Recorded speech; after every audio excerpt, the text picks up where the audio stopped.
The Force binds all things across the galaxy, connecting every living being in an invisible web of energy and destiny. For millennia, the Jedi believed they understood its will. The Sith claimed to bend it to their own. But neither light nor dark had foreseen what would happen when something from beyond the stars, something older than the Force itself, something that answered to no philosophy and bowed to no power, tore through the fabric of reality and entered their war-torn galaxy. The first sign came as a distortion in hyperspace. Near the Scarif system, where the Empire's shield gate still orbited the ravaged world like a mechanical tombstone, a sensor operator aboard the Imperial Star Destroyer subjugator noticed an anomaly. The readings made no sense. Hyperspace routes didn't simply tear open in real space. The laws of physics, even in a galaxy of impossible technology, had rules. This violated all of them. Captain Rendell stood over the sensor station, watching the data cascade across holographic displays. "What am I looking at, Lieutenant?" "Unknown, sir. It's not a ship. The energy signature is wrong. Massive radiation output, but it's not hypermatter. Not Tibana, not even Kyber resonance." The young officer's hands trembled as new readings flooded in. "Sir, something's coming through." The viewport showed empty space, the scattered debris field of Scarif's former installations, the pale green planet below still bearing scars from the Death Star's demonstration of power months ago. Then the stars themselves seemed to ripple, like water disturbed by something rising from below. The rift opened silently, no explosion, no dramatic flash. Reality simply peeled back, and through the wound in space emerged something that should not exist. At first, Rendell thought it was a ship. The silhouette was massive, larger than his Star Destroyer. But ships didn't move like that, with deliberate, organic motion. Ships didn't have spines rising from their backs like jagged mountain ranges. Ships didn't radiate heat signatures that made the subjugator's sensors scream warnings about radiation levels incompatible with known shielding. "Sir," the lieutenant's voice had gone hollow, "that's a life form." Godzilla drifted through the vacuum, motionless for a long moment, as if orienting himself to this new reality. His massive form was outlined against the stars. 350 feet of charcoal gray hide, dorsal plates rising like obsidian monuments along his spine.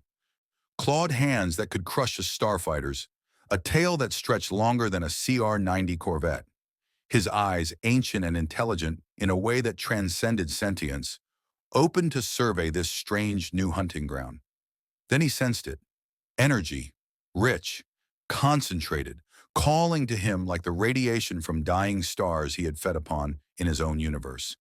His head turned toward Scarif, where the remnants of the Imperial facility's reactors still smoldered below, leaking hypermatter into the planet's crust. Captain Rendell watched the creature begin moving toward Scarif and felt something he hadn't experienced since his academy days. Genuine, primal fear. "All batteries, open fire! Stop that thing before it reaches the surface." The subjugator's turbo lasers erupted in emerald fury. Dozens of heavy cannon strikes hammered into Godzilla's hide, each blast carrying enough energy to vaporize buildings. The creature barely flinched. The beams scorched his scales, blackened his armor-like skin, but nothing penetrated. Nothing stopped him. Godzilla's dorsal plates began to glow, faint blue light pulsing from the base of his spine, traveling upward in rhythmic waves like a heartbeat made visible. The light intensified, crackling with barely contained energy. "Evasive maneuvers! All power to forward shields!" Rendell's shout came too late. Godzilla's jaws opened, and the atomic breath erupted in a concentrated beam of superheated radiation and raw atomic fury. The blast struck the subjugator amidships, cutting through shields like they were paper, melting through durasteel hull plating, breaching reactor containment. The Star Destroyer listed emergency klaxons wailing as secondary explosions rippled through its length. The Titan paid no attention to the dying ship. He had found what called to him. With powerful strokes of his tail and limbs, Godzilla descended toward Scarif, entering the atmosphere in a fireball that lit up the sky like a second sun. On the surface, the skeleton crew maintaining the orbital gate's ground facilities looked up to see something out of nightmare crashing toward them through the clouds. Godzilla hit the ocean 50 kilometers from the main island, with an impact that registered on seismographs across the sector. The resulting tsunami swept over evacuation zones still empty from the Empire's devastation months prior. He walked ashore where the Imperial complex had once stood, massive feet crushing rubble that had been bunkers, command centers, data vaults. His eyes fixed on the still glowing crater where the facility's primary reactor had melted down during the battle. The ground was saturated with hypermatter radiation, slowly poisoning the environment, but insignificant compared to the energies Godzilla had survived before. He fed. Lowering his massive head to the irradiated ground, Godzilla began absorbing the energy, dorsal plates glowing brighter as hypermatter radiation flowed into him like water into a dry riverbed. To the creature, this was sustenance, nourishment from a universe rich with power sources he recognized instinctively. Above, the subjugator burned in orbit, escape pods jettisoning like fleeing insects. In the Imperial command structure, emergency channels lit up with impossible reports. A creature had appeared from nowhere, destroyed a Star Destroyer, and was now feeding on Scarif's remains. If you want to see more characters enter the Star Wars galaxy, hit that subscribe button and drop the name of a character you'd want to see in the comments below. May the Force be with you. The Empire's response would be swift, overwhelming, and entirely inadequate. Because Godzilla had arrived in a galaxy that had never encountered something like him, a force of nature that cared nothing for their wars, their philosophies, or their weapons.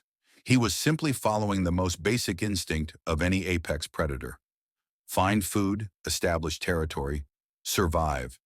And in a galaxy powered by planet-destroying reactors and reality-bending crystals, Godzilla had just found an all-you-can-eat buffet. The holographic image of Scarif rotated slowly above the conference table, red markers indicating the creature's position, estimated size, and the expanding radiation zone around it. Grand Moff Tybalt Anders stood with his hands clasped behind his back, studying the impossible data with the same cold calculation he applied to all problems. Unlike his predecessor Tarkin, Anders had risen through the ranks not through terror alone, but through meticulous efficiency. He did not waste time on disbelief. Confirmation from 3 separate reconnaissance flights. Admiral Issar reported, his voice tight with controlled tension. The creature matches all specifications. 350 feet tall, approximate mass of 90,000 metric tons. Radiation output exceeding safe levels by factors of 10,000. Turbo laser strikes from the subjugator had negligible effect before it was destroyed. Negligible, Anders repeated softly. An Imperial Star Destroyer's full broadside had negligible effect. The creature's hide appears to be naturally resistant to energy weapons, sir. Our analysts believe the radiation it generates may create a form of defensive field. Projectile weapons might prove more effective, but we haven't relied on slug throwers in warfare for centuries. Anders turned from the hologram to face his assembled officers. What is it doing now? Feeding, sir. It appears to be consuming the residual hypermatter radiation from the destroyed reactor complex.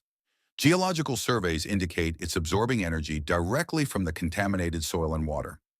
At current rates, it will have depleted Scarif's radiation within 48 hours.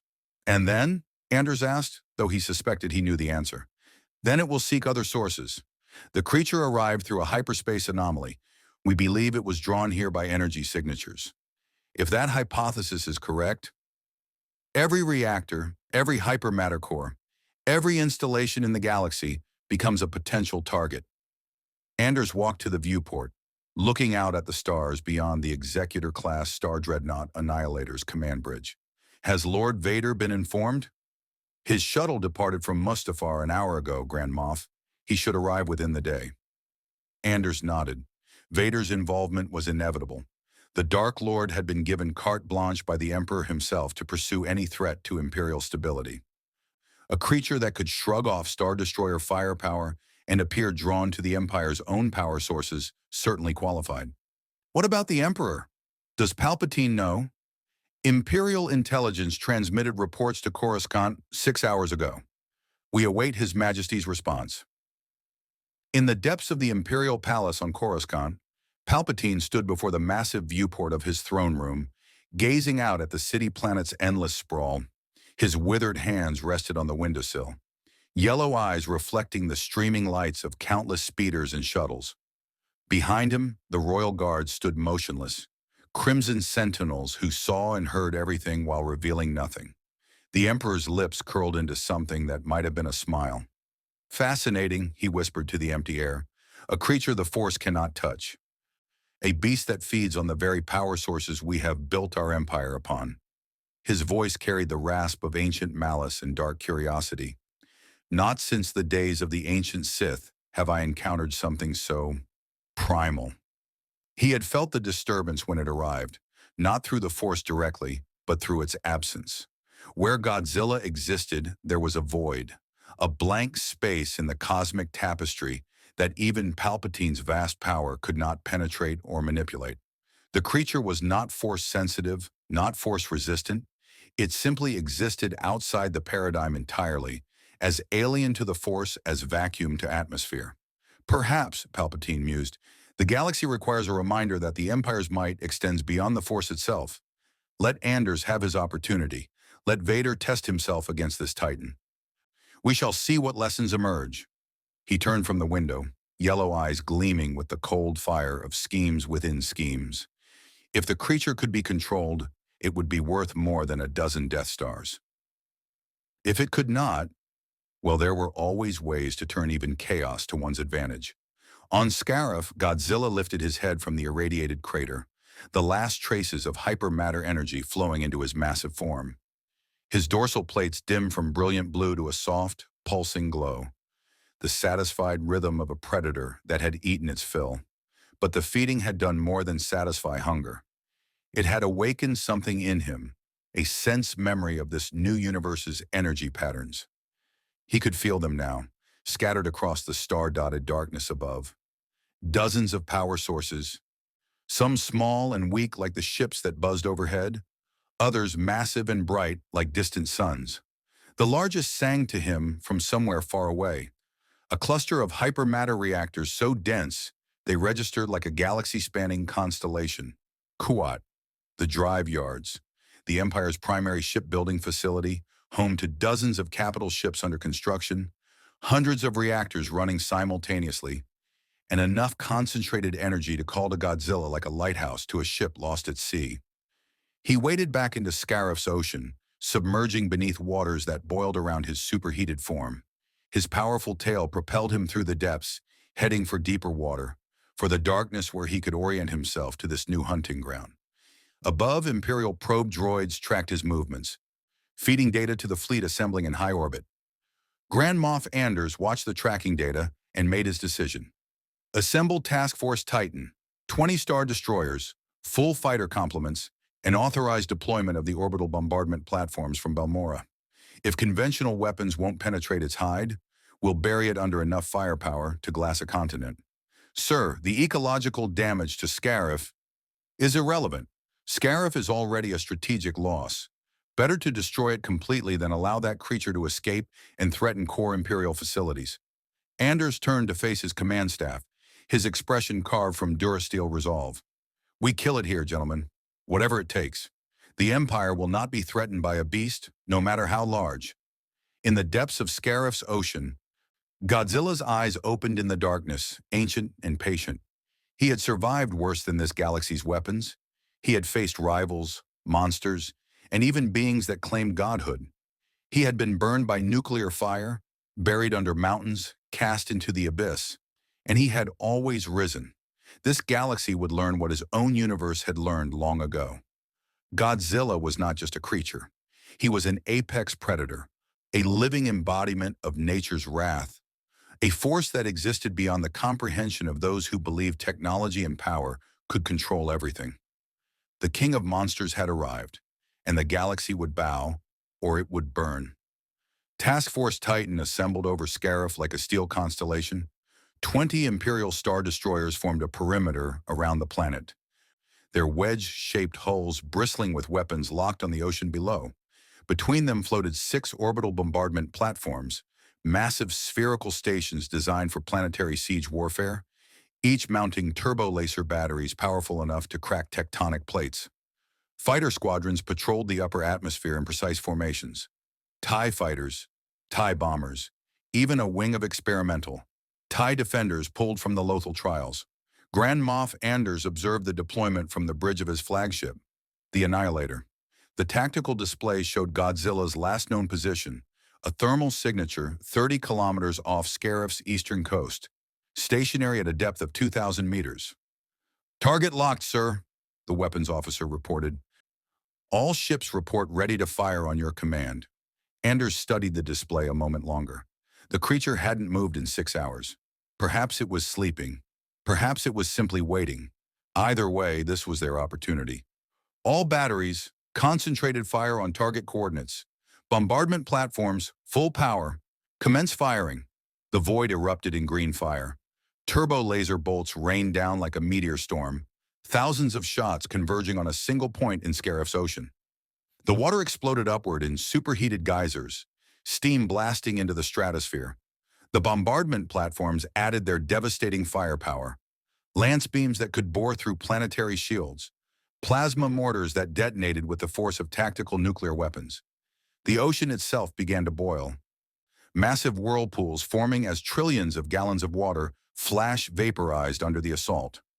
For 3 full minutes, Task Force Titan poured destruction into the sea. Seismic sensors registered shock waves equivalent to magnitude 8 earthquakes. The eastern coast of Scarif's main island collapsed into the churning waters. Anything living in a 100-kilometer radius died instantly, cooked by heat that turned sand to glass. "Cease fire," Anders commanded. The sudden silence on the bridge was deafening after the sustained bombardment. Officers leaned over their stations, scanning for results. The tactical display showed a crater carved into the ocean floor itself, exposed bedrock glowing white-hot, clouds of steam obscuring everything. "Thermal readings?" Anders asked. "Scanning. Sir, the heat bloom is too intense. We'll need several minutes for the sensors to—" The lieutenant's voice cut off. His face went pale. "Sir, contact. The target is moving." Through the steam and smoke, a shape rose from the crater. Godzilla emerged from the devastation like a prehistoric god birthed from fire. His hide was scorched darker in places, a few scales cracked along his flanks, but he stood unbroken.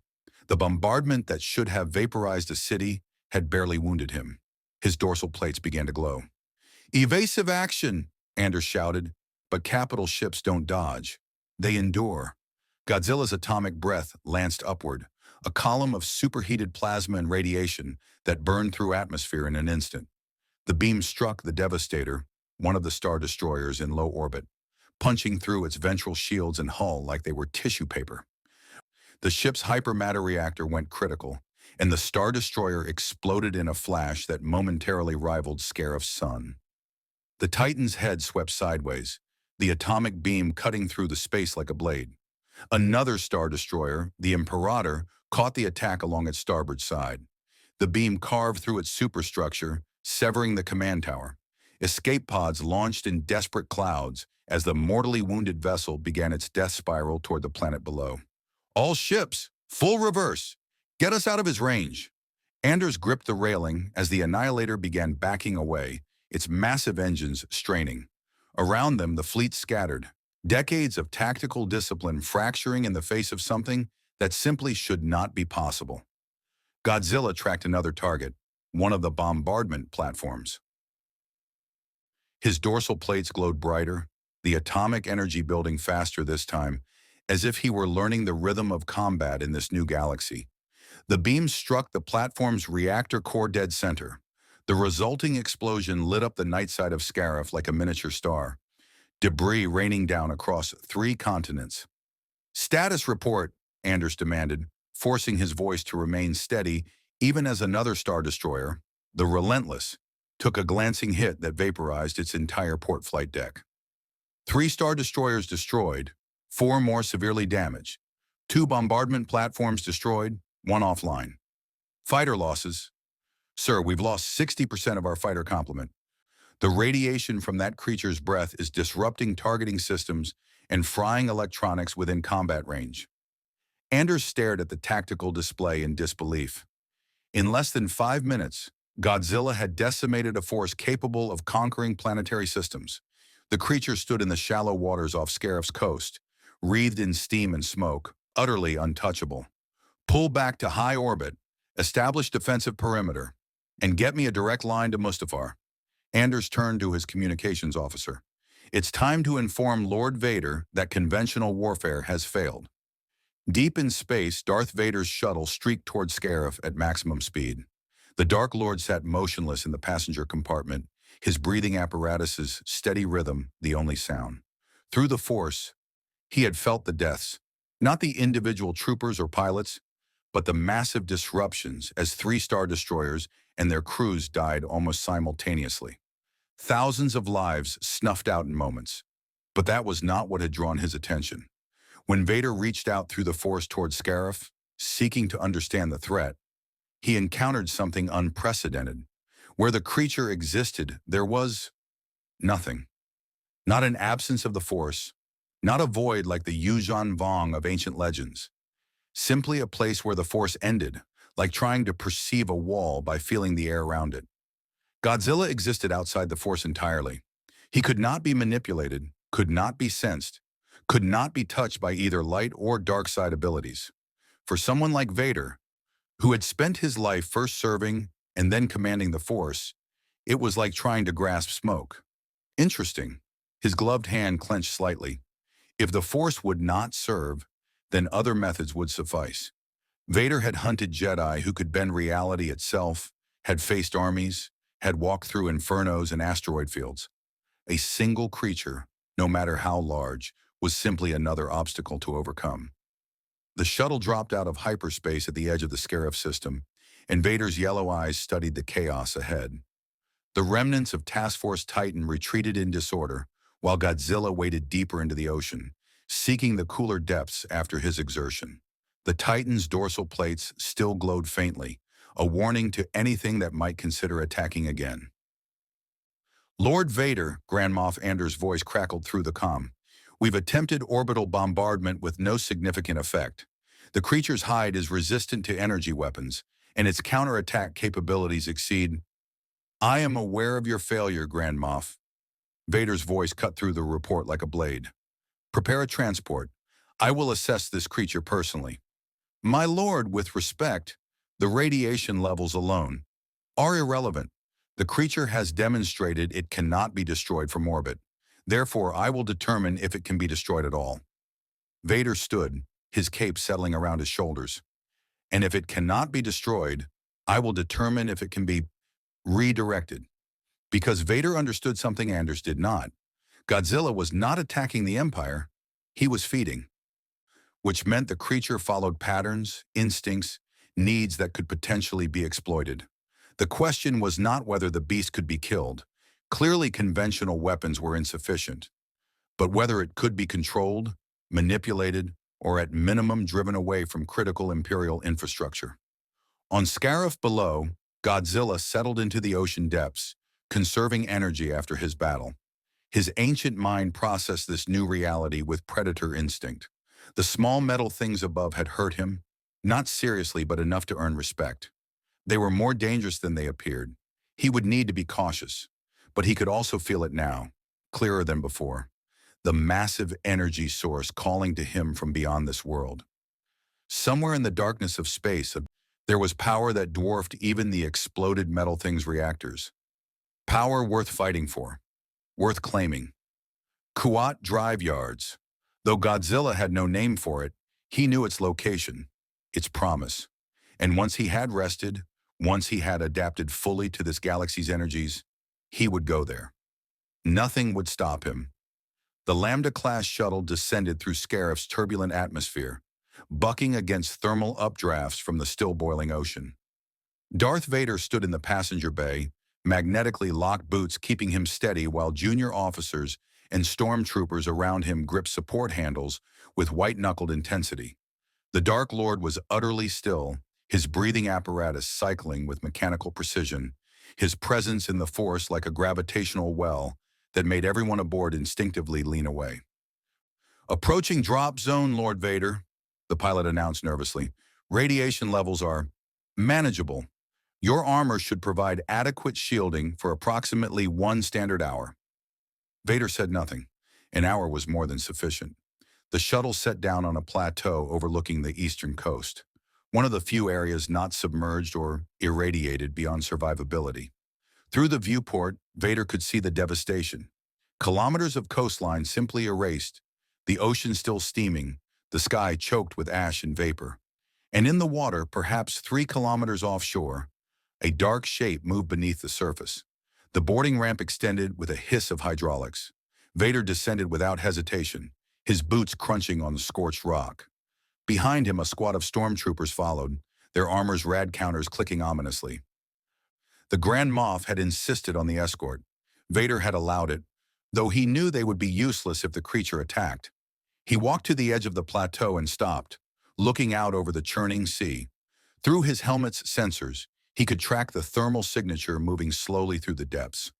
Godzilla was circling, perhaps investigating this new intruder, perhaps simply patrolling his temporary territory. Vader extended his awareness outward, not through the Force. He knew that would be futile, but through pure observation. The creature's movements were deliberate, purposeful, not random animal behavior, but calculated assessment. Intelligence, then, not sentience perhaps, but something more than mere instinct. Scan for life signs, Vader commanded. A stormtrooper with specialized equipment stepped forward, sweeping the device across the water.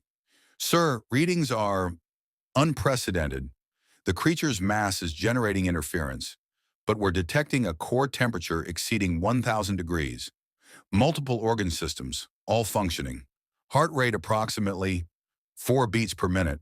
Respiratory exchange occurring both through lungs and, sir, it appears to be absorbing radiation directly through its skin. It feeds on energy, Vader said, more to himself than the trooper. Hypermatter radiation, reactor cores, anything with sufficient power output. His hand clenched slightly, which means every Imperial installation is a potential target. As if responding to his presence, Godzilla began to rise. Water cascaded from his massive form as he stood to his full height in the shallows, 350 feet of prehistoric power. His eyes, ancient, reptilian, utterly alien, fixed on the plateau where Vader stood. For a long moment, Predator and Dark Lord regarded each other across the distance. Vader felt no fear. Fear was for the weak, the uncertain. But he felt something he rarely experienced: acknowledgement. The creature saw him not as prey, not as threat, but as another apex predator encroaching on claimed territory. The Titan's body language, head lowered slightly, dorsal plates beginning to glow with faint warning light, communicated clearly. Leave or be removed. Fascinating, Vader murmured. He raised one hand, focusing his will into a force grip, not attempting to affect the creature directly, but targeting the water around it. Thousands of tons of seawater suddenly lifted into the air, held by Vader's power, creating a temporary canyon in the ocean. Godzilla's head tilted, watching this display with what might have been curiosity. When Vader released the water, letting it crash back down in a thunderous wave, the Titan's dorsal plates flared brighter. Not aggressive, but responsive.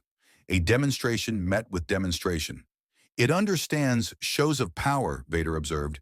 It recognizes hierarchy, territory, dominance, not through the Force, but through action. He turned to the stormtrooper captain. Inform Grand Moff Anders. The creature cannot be controlled through conventional means, but it can be influenced. Sir, it feeds on energy. It seeks energy. Therefore, we provide energy in locations of our choosing. Lead it away from critical infrastructure. Make lesser targets more appealing than greater ones.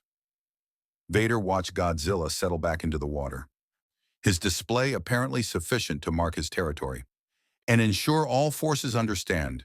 This creature does not serve, it does not obey, it simply exists. Any attempt to destroy it will result in more losses. Lord Vader, the Emperor's orders. The Emperor, Vader interrupted coldly, would not waste resources on futile endeavors. We adapt our strategy to the threat we face. He turned away from the ocean, cape swirling. Prepare the shuttle. I will report directly to His Majesty. Meanwhile, in the rebellion's hidden base on Yavin 4, Mon Mothma stood in the command center, surrounded by holographic displays showing the disaster at Scarif. General Dodonna, Princess Leia, and several other Alliance leaders watched the footage in stunned silence. The Imperial fleet scattered, star destroyers burning, and at the center of it all, a creature that seemed pulled from ancient nightmares. "This is confirmed?" Mon Mothma asked quietly. "Not Imperial propaganda or some kind of holographic weapon?" "Confirmed from 3 independent sources," General Riken replied, his weathered face grim. "Our agents embedded with the Imperial fleet transmitted the data before communications were disrupted. Whatever that thing is, it's real, and it just destroyed a significant portion of the Imperial Navy." Leia stepped closer to the hologram, studying Godzilla's image. The creature stood in stark contrast to everything she knew about the galaxy. No technology, no weapons, just raw, primal power. The Empire's response? They're pulling back from Scarif entirely, establishing containment protocols. Our intelligence suggests they're trying to avoid further engagement. Dodonna manipulated the display, showing fleet movements. "What concerns me is this. If the Empire can't stop it with a full task force, what happens when it moves to another system?" "Is it a weapon?" one of the other commanders asked. "Something the Empire created that got loose?" "Unlikely," Leia said, still studying the creature's form. "It doesn't match any known Imperial bioweapon program. And the way it appeared, through some kind of spatial anomaly, suggests it came from outside our galaxy entirely." Mon Mothma's expression was troubled. "The question facing us is this. Do we respond to this threat, or do we let the Empire handle it? The Alliance's resources are stretched thin as it is," Rieken pointed out. "We can barely maintain our current operations. Diverting forces to deal with this creature might be exactly what the Emperor wants," Leia finished. "A distraction. Something to make us expose ourselves while he consolidates power elsewhere." She paused. "But if that thing heads toward a populated system, thousands, maybe millions, could die. Can we stand aside and do nothing?" The command center fell silent. It was the eternal dilemma of the rebellion: how to fight the Empire without becoming as callous about civilian lives. How to maintain moral authority while making impossible choices. "We monitor," Mon Mothma decided finally. "We gather intelligence, track the creature's movements, and prepare contingencies. But we do not engage unless absolutely necessary. The Empire has more resources to throw at this problem. Let them spend their strength while we preserve ours." "And if the Empire finds a way to control it?" Dodonna asked. Mon Mothma's expression hardened. "Then we'll deal with that nightmare when it arrives. For now, we focus on what we can control. Alert all cells. Avoid Scarif sector. Maintain distance from any Imperial naval concentrations, and report any sightings of this creature immediately." As the meeting dispersed, Leia remained behind, staring at Godzilla's frozen image. Something about the creature troubled her beyond its obvious destructive capability. It had appeared from nowhere, demolished a Star Destroyer fleet, and then simply stopped. No rampage, no continued attack.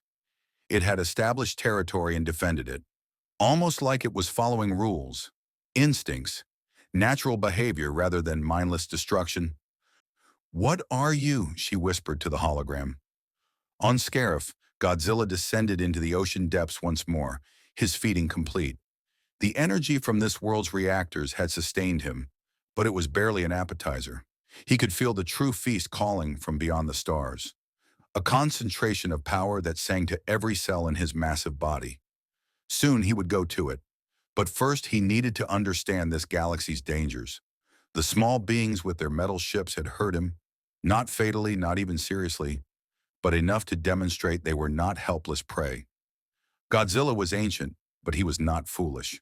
Survival meant learning, adapting, waiting for the right moment to strike. And when he did, the galaxy would learn why his kind had ruled Earth's oceans for millions of years. The King of Monsters was patient, but he was also inevitable. The throne room of the Imperial Palace was a cathedral of shadow and cold light. Emperor Palpatine sat upon his throne, fingers steepled beneath his hooded face, yellow eyes gleaming as he listened to Darth Vader's report. The holographic display between them showed Godzilla in crystalline detail.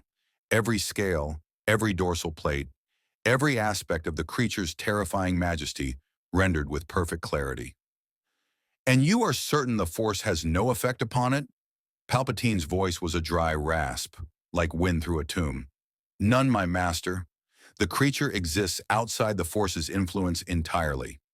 I attempted manipulation of its environment, the water, the air currents, but direct contact is impossible. It is as if the beast occupies a space the Force simply cannot reach. Vader stood at attention, hands clasped behind his back. However, it demonstrates intelligence, territorial awareness, an understanding of dominance, displays, and threat assessment. Intelligence without sentience, Palpatine mused. How refreshing. The galaxy has grown accustomed to threats that can be corrupted, manipulated, or destroyed through the Force. But this creature answers to simpler laws, primal laws. His lips curled into something approximating a smile.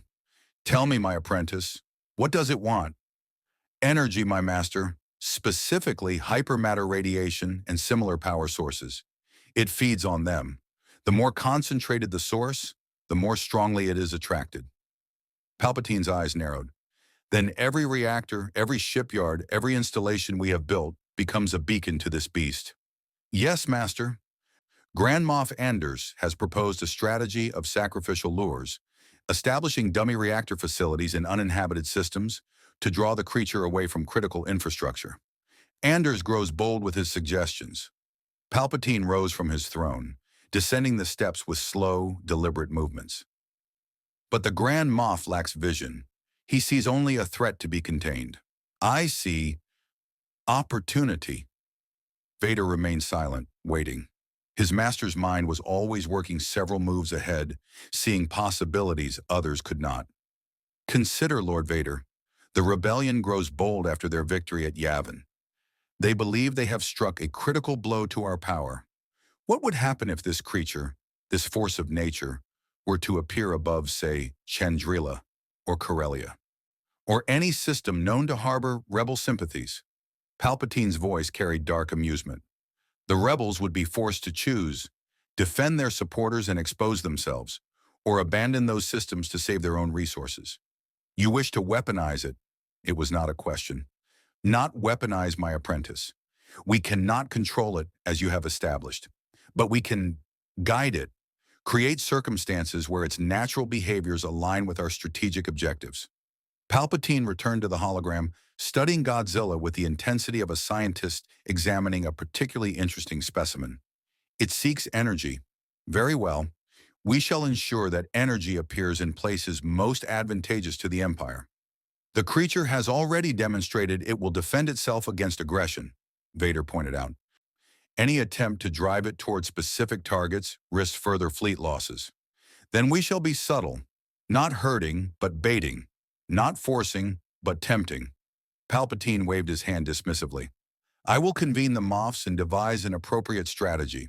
In the meantime, continue monitoring the creature.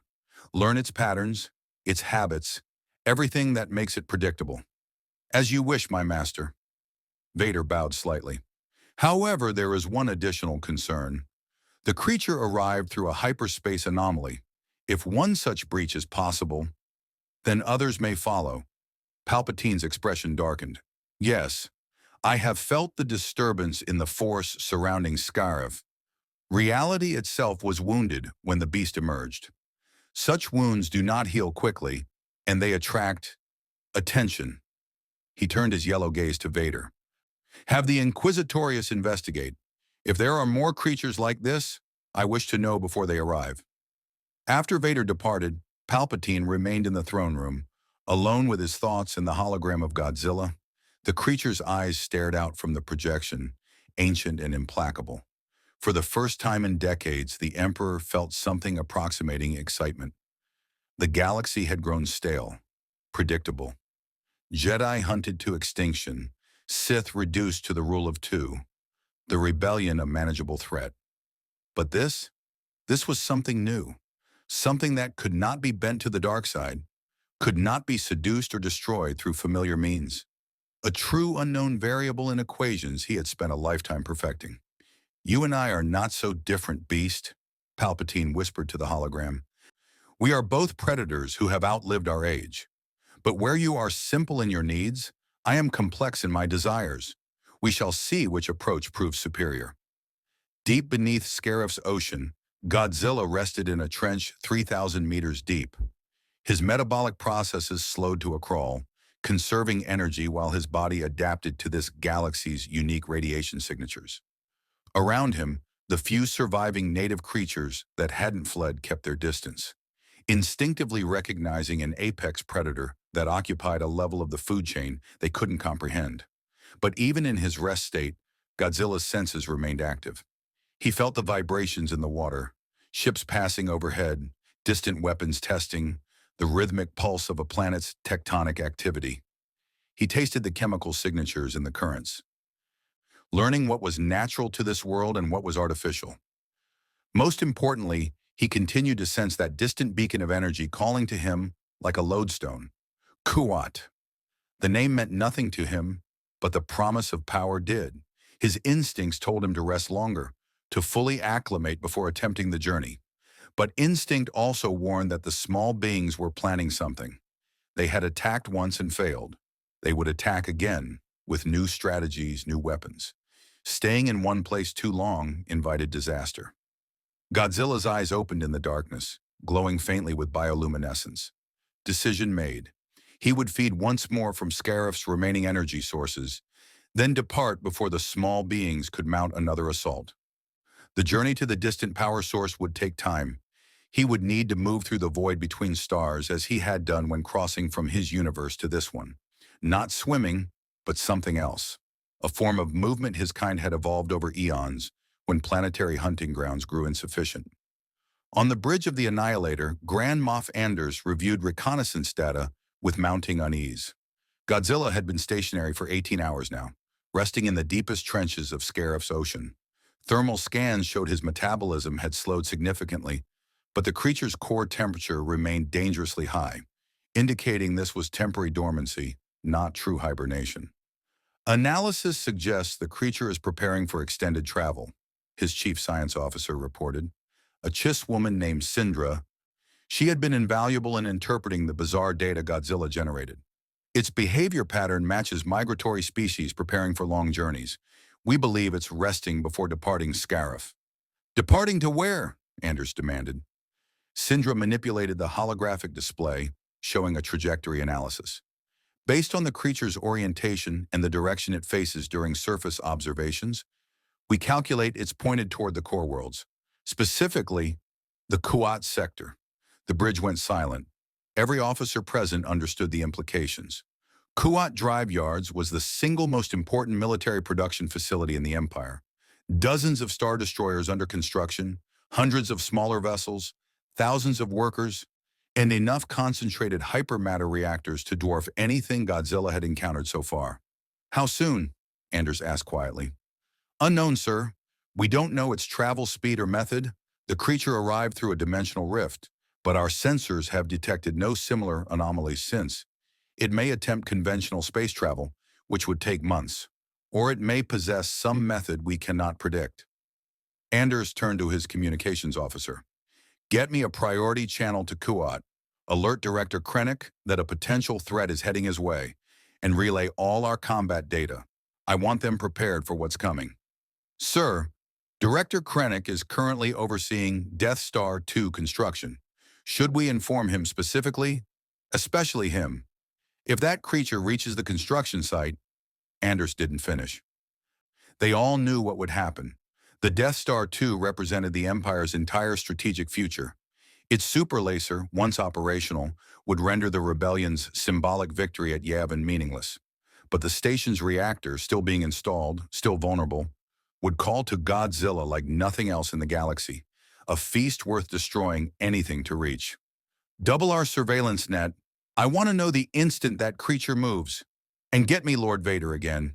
His master may have plans, but I'll be damned if I let that beast reach Kuat without a fight.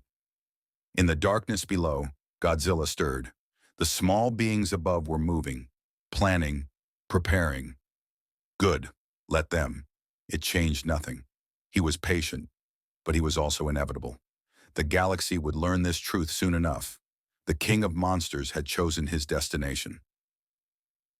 And nothing in this galaxy, not fleets, not weapons, not even the mysterious energy field he could feel, but not touch, would stand between him and his prize.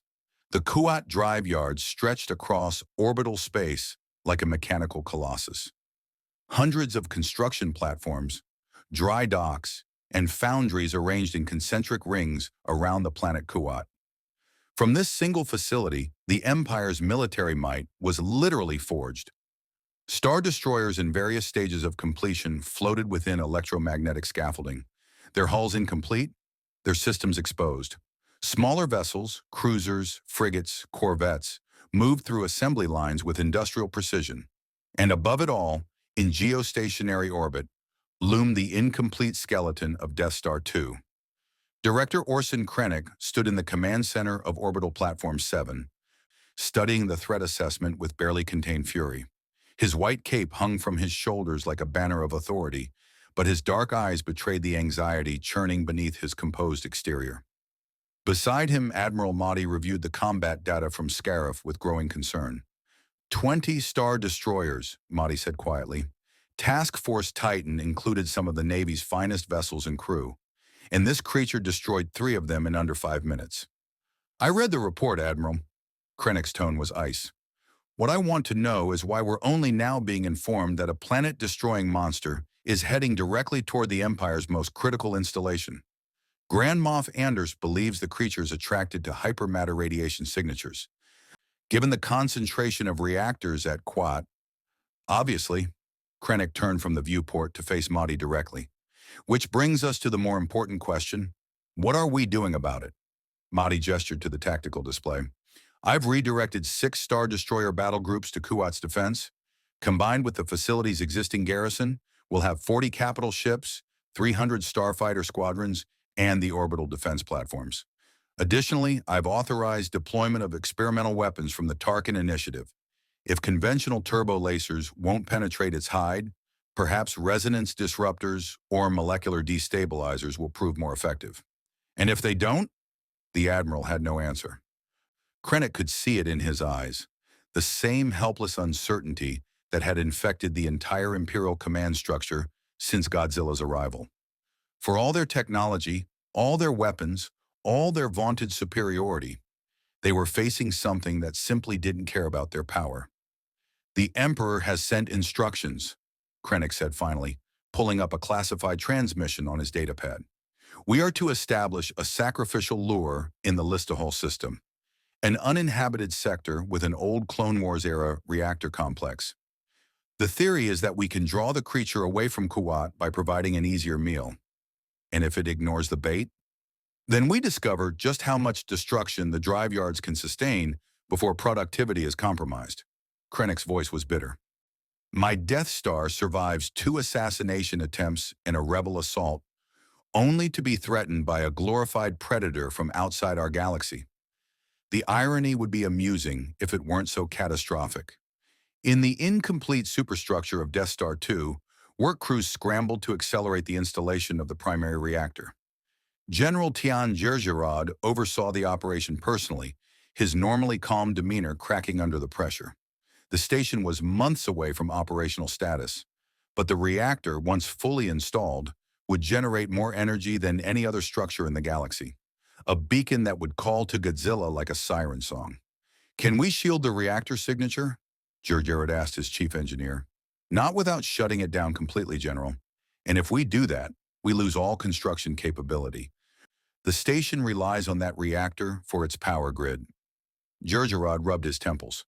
So our options are continue construction and risk attracting the creature, or shut down and explain to the Emperor why his most important project has stalled.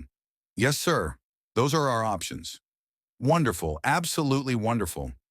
Gergerod looked out through the viewport at the incomplete superstructure surrounding them. So much work, so much expense, so many lives dedicated to building this symbol of Imperial might, and now a single creature threatened to reduce it all to scrap metal. Maintain construction schedule. But I want emergency evacuation protocols ready. If that thing appears in this system, we'll have minutes at best to get non-essential personnel clear. Meanwhile, in deep space between Scarif and the core worlds, something moved through the void that shouldn't have been possible.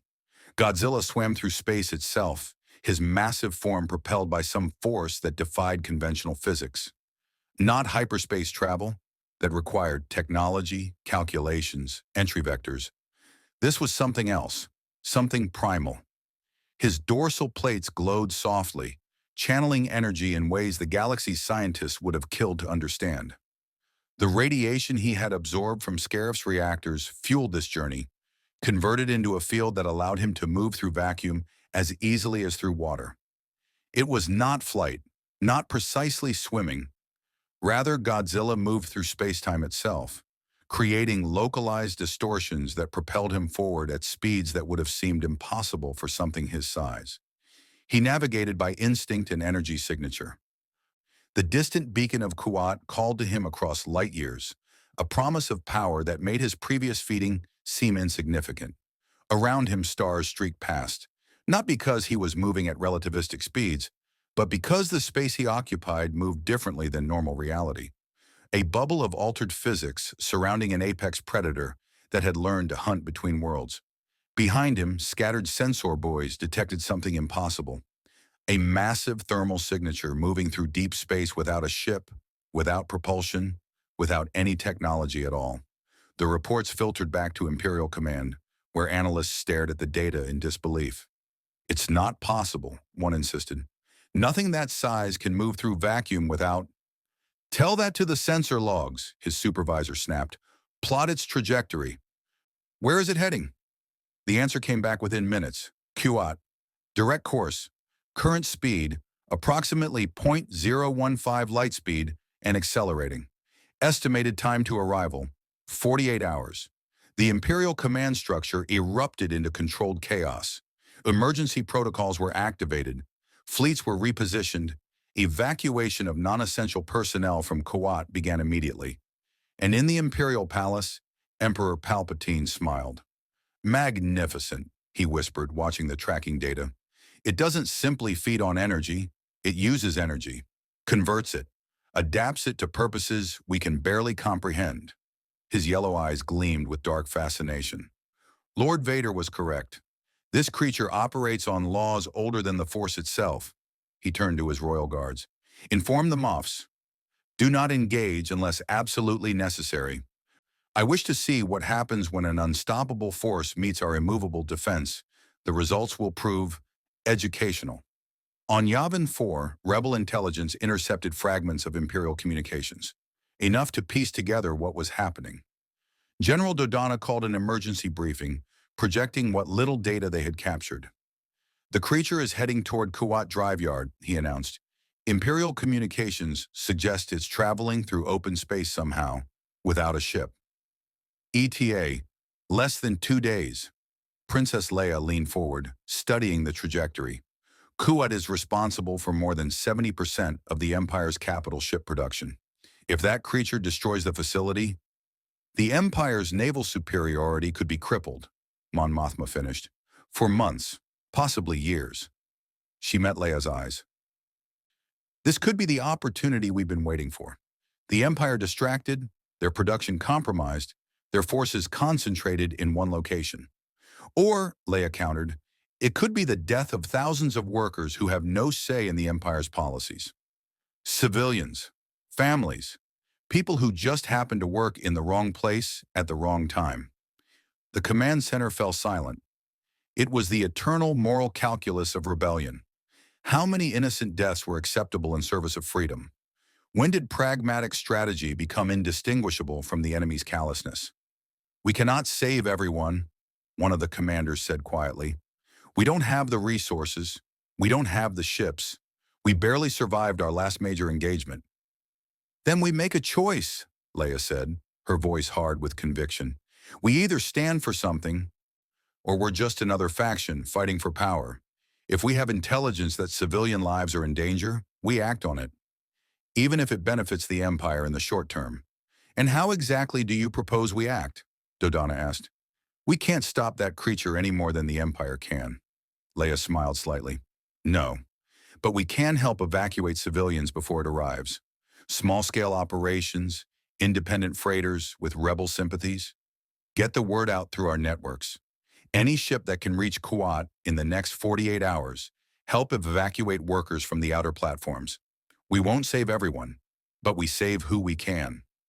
Mon Mothma considered this for a long moment, then nodded slowly. Make it happen, discreetly. The Empire must not know we're intervening.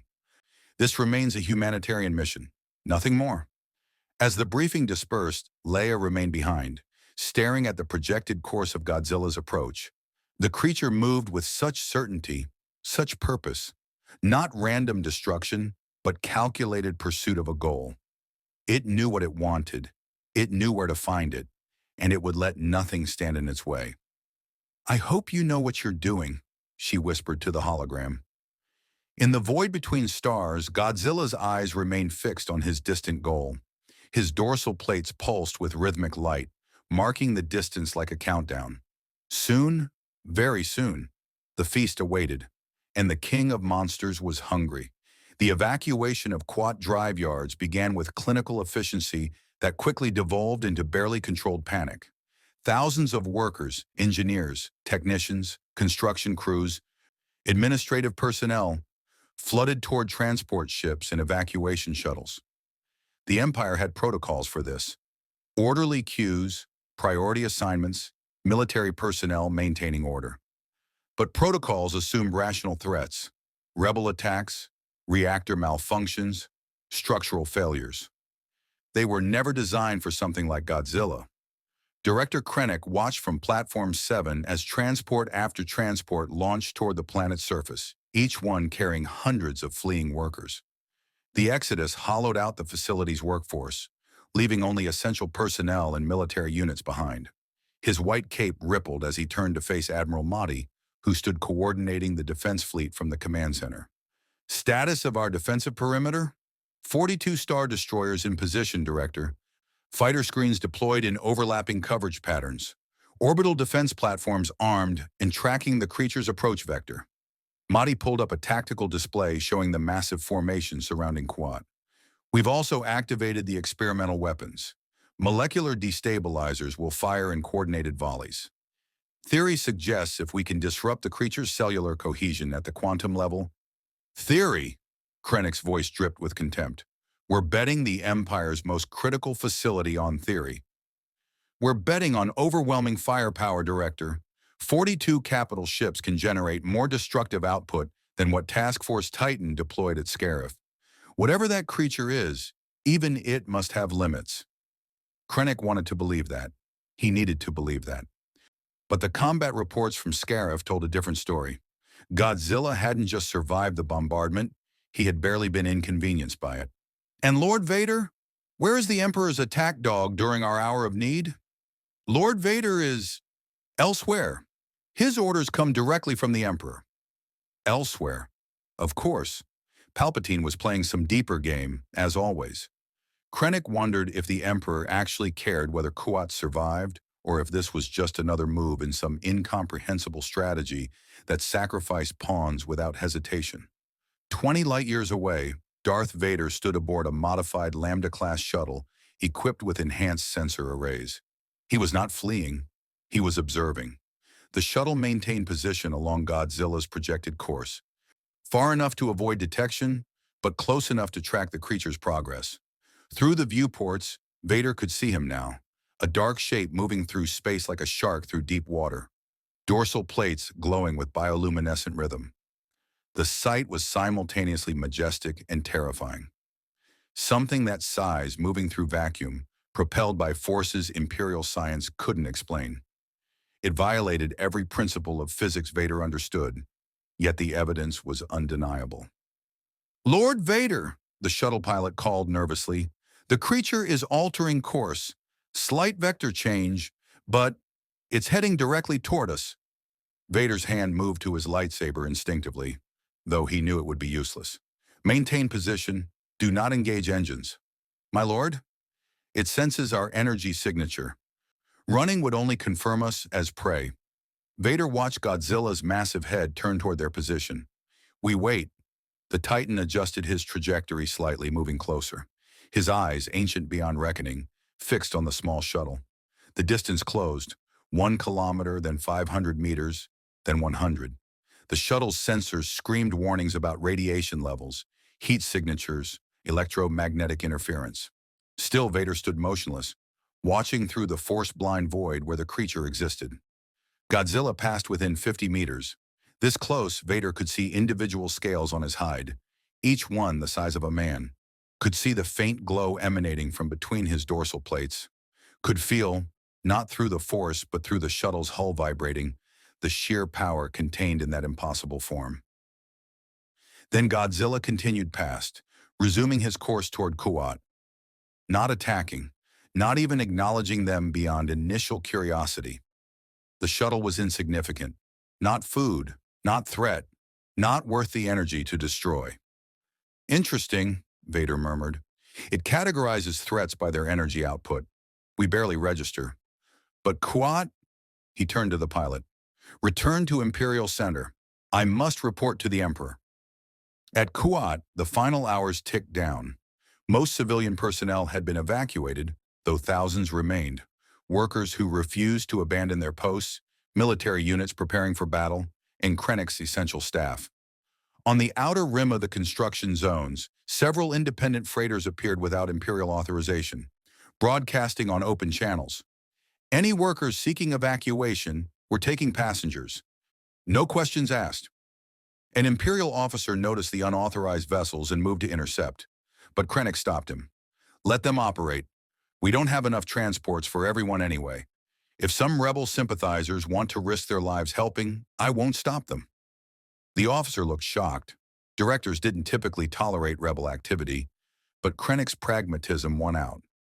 Lives saved meant workers who could return once this nightmare ended, and if a few rebels got vaporized by Godzilla's atomic breath, well, that solved itself. Princess Leia personally piloted one of those freighters, the Tantive 4, conspicuously absent, but a modified YT-1300 serving admirably.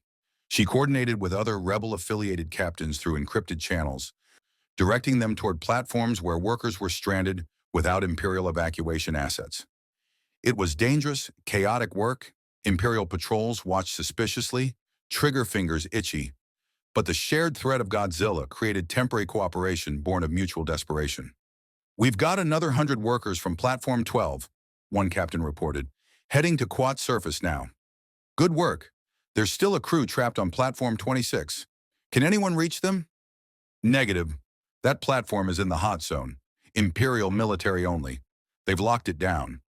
Leia's hands tightened on the controls. Platform 26 housed critical reactor monitoring stations. Abandoning it would blind Kuat's defensive sensors. The Empire had made their choice.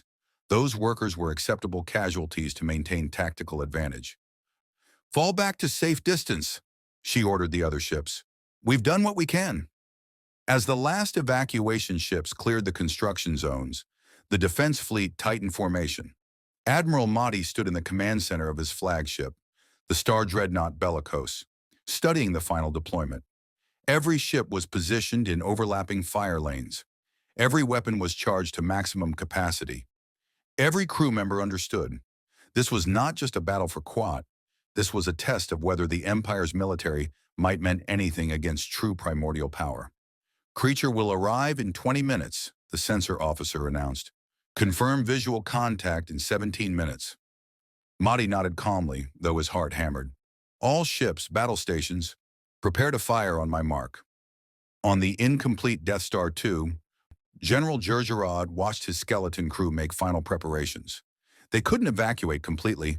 Someone needed to maintain the reactor's delicate balance. But he'd reduced personnel to the absolute minimum, 12 people where there should have been thousands. If this goes wrong, one engineer said quietly, that reactor will go critical and take half the orbital ring with it. Then let's make sure it doesn't go wrong, Jerjerrod replied with false confidence. Monitor every system. The first sign of trouble, we initiate emergency shutdown. Sir, if we shut down the reactor, we'll worry about restarting later. Right now, survival is the priority. Through the viewport, Yurjarad could see Godzilla approaching. He was visible to the naked eye now, a dark shape against the starfield, backlit by the glow of his own bioluminescence. Closer, closer. The Titan moved with inexorable purpose, undeterred by the fleet arrayed against him, and then he stopped. 5,000 kilometers from Kuat, Godzilla halted his approach. His head turned slowly, scanning the defensive formation. 42 Star Destroyers, hundreds of fighters, orbital platforms bristling with weapons. He had encountered their kind before at Scarif. They had hurt him. Not much, but enough to remember. His dorsal plates began to glow brighter, cycling through that familiar rhythm, blue light pulsing from tail to head, building energy, preparing for battle. But he didn't attack, not yet. Instead, Godzilla remained motionless, as if calculating, assessing, measuring the threat against the reward. In the command center, Modi watched this behavior with growing unease. Why isn't it attacking? Unknown, Admiral. The creature appears to be evaluating the situation. It's thinking, someone whispered. It's actually thinking about whether we're worth fighting. That realization sent chills through every officer present. They had prepared for a mindless beast, a force of nature driven purely by instinct. But this was intelligence. Limited, perhaps, alien certainly, but unmistakably present. Godzilla was choosing his battles. The question was, what would he choose now? Admiral Mahdi made his decision. All ships, hold fire. Do not engage unless it advances further. His voice was steady despite the terror gnawing at his gut. Let's see if this creature can be reasoned with. Reasoned with? An officer looked incredulous. Sir, it's an animal. An animal that just traveled 20 light years through open space and is now carefully studying our defensive formation before attacking. Mahdi's eyes never left Godzilla's distant form. That's not mindless aggression, that's tactical assessment. So we wait, we watch, and we pray it decides Kuat isn't worth the fight. In the silence that followed, every eye in the fleet fixed on the king of monsters, waiting, wondering, hoping that sometimes even apex predators chose to walk away. Godzilla's dorsal plates continued to glow, building charge. His decision hung in the balance, and with it, the fate of the Empire's most critical facility. The standoff lasted 13 minutes. 13 minutes of unbearable tension as Godzilla floated in the void, dorsal plates glowing with barely contained atomic fury, while 42 Star Destroyers held their fire and thousands of personnel held their breath. It was the longest 13 minutes of Admiral Mahdi's life. Then Godzilla moved. Not forward toward Kuat, but sideways, a slow, deliberate arc that took him around the defensive perimeter rather than through it. His massive head turned, tracking the formation's extent, identifying gaps, measuring distances. The Titan was flanking them. He's looking for a weak point, Mahdi realized aloud. Target the creature. All batteries, fire at will. The void erupted in emerald fire. 42 Star Destroyers unleashed everything they had. Thousands of turbo-laser bolts, ion cannons, proton torpedoes, and the experimental molecular destabilizers that were supposed to disrupt Godzilla's cellular structure at the quantum level. The combined firepower could have reduced a small moon to asteroids. Godzilla tanked it all. The molecular destabilizers hit first, invisible waves of reality-warping energy designed to tear apart matter at its most fundamental level. For a moment, Mahdi dared to hope as the creature's hide rippled where the beam struck. But then Godzilla's dorsal plates flared brighter, channeling energy through his body in some adaptive response, and the destabilizer's effects simply stopped. As if his biology had analyzed the threat and evolved a countermeasure in real time. The turbo-laser barrage was next. Thousands of emerald bolts hammered into Godzilla's massive form, scorching scales, blackening hide, creating superficial damage that looked impressive but accomplished nothing substantial. The Titan didn't even slow down. He continued his flanking maneuver, moving with surprising speed for something his size, looking for the angle that would give him the clearest path to Kuat's reactor-rich orbital platforms. Concentrate fire on the creature's head, Mahdi ordered. All ships, target its eyes. Fighter squadrons dove in, TIE bombers releasing their payloads in coordinated strikes. Proton torpedoes detonated against Godzilla's face, the nuclear explosions bright enough to momentarily blind unshielded sensors. The creature's head snapped back from the impacts, his advance halting. For one glorious second, the Imperial forces thought they'd found a vulnerable point. Then Godzilla's jaws opened and his atomic breath carved through the fighter formations like a lightsaber through flesh. The beam swept across space in a wide arc, vaporizing dozens of TIE fighters instantly.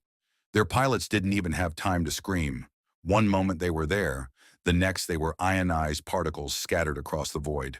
The atomic breath continued its sweep, striking the Star Destroyer inexorable along its entire starboard side. The ship's shields held for perhaps 2 seconds before collapsing under the sustained energy output.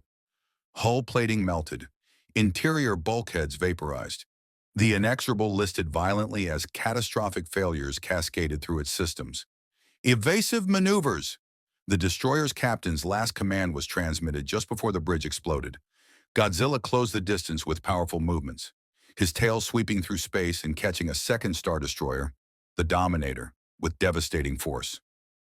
The impact crushed the ship's aft section like an aluminum can, reactor containment failing instantly. The Dominator exploded in a miniature supernova that briefly outshone Quat's sun. All ships, fall back to secondary positions. Mahdi's voice cracked with barely controlled panic. Reform defensive line around the primary orbital ring. But Godzilla wasn't interested in destroying the fleet. He was interested in feeding. The Titan powered through the retreating vessels, ignoring those that scattered, only retaliating against ships that actively blocked his path. His eyes, those ancient, intelligent eyes, remained fixed on his true target, the constellation of reactor signatures calling to him from Kuat's orbital platforms. On Platform 26, the skeleton crew watched death approach through reinforced viewports. Chief Engineer Davin Koro stood at his station, hands trembling as he monitored the hypermatter reactor that was about to become Godzilla's next meal. Around him, his team of 11 others maintained their posts with grim determination. "Should we evacuate, Chief?" one young technician asked, voice barely above a whisper. "Evacuation pods won't outrun that thing," Koro replied quietly. "And somebody needs to manage the reactor shutdown, or it goes critical and kills everyone in the orbital ring." He keyed the facility-wide intercom. "All non-essential personnel, get to the evacuation pods now. Essential crew, prepare for emergency reactor shutdown on my mark." "Chief, if we shut down now, the reactor will be at its most vulnerable state, maximum radiation output during the cooling cycle. That might attract it even more. And if we don't shut down, that creature tears through the containment, and we get a reactor breach that makes the Death Star's destruction look like a firecracker." Koro pulled up the shutdown protocols. "We do this by the book, nice and clean. Maybe we get lucky and it leaves once it finishes feeding." Through the viewport, Godzilla approached Platform 26 with deliberate purpose. He moved past burning Star Destroyers, ignored fleeing evacuation ships, focused entirely on the energy signature that called to him.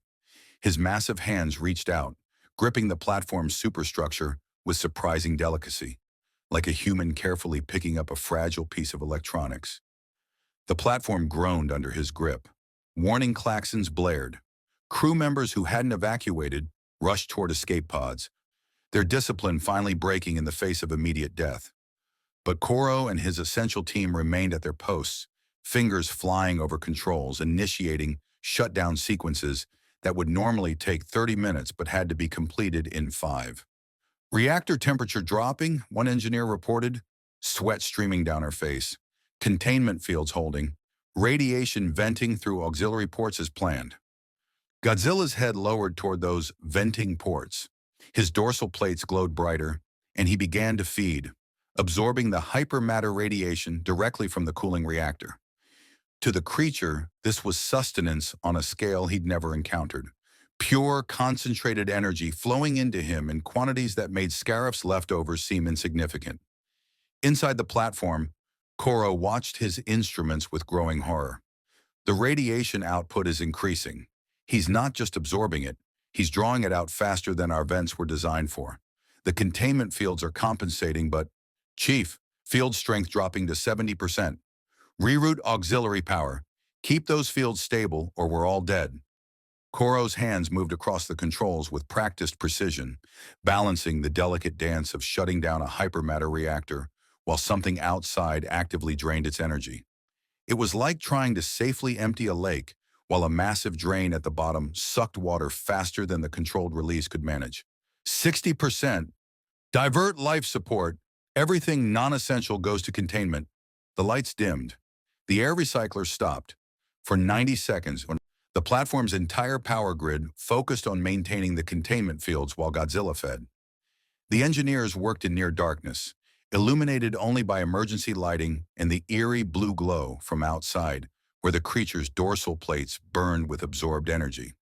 Then, as suddenly as it began, the feeding stopped. Godzilla released Platform 26, his hunger satisfied, at least for now. The Titan drifted back from the structure, dorsal plates dimming to a steady pulse, his body processing the massive energy influx. Around him, the shattered remains of 3 Star Destroyers burned silently, testament to the price of standing between an apex predator and his meal. Containment field stabilizing at 42%, the engineer reported, her voice shaking with relief. Reactor shutdown complete. We're alive.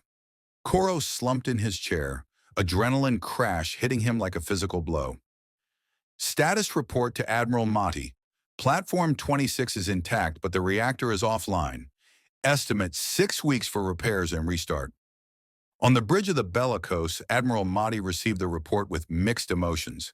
3 Star Destroyers destroyed, 17 more damaged, hundreds of fighters lost, Platform 26's reactor offline.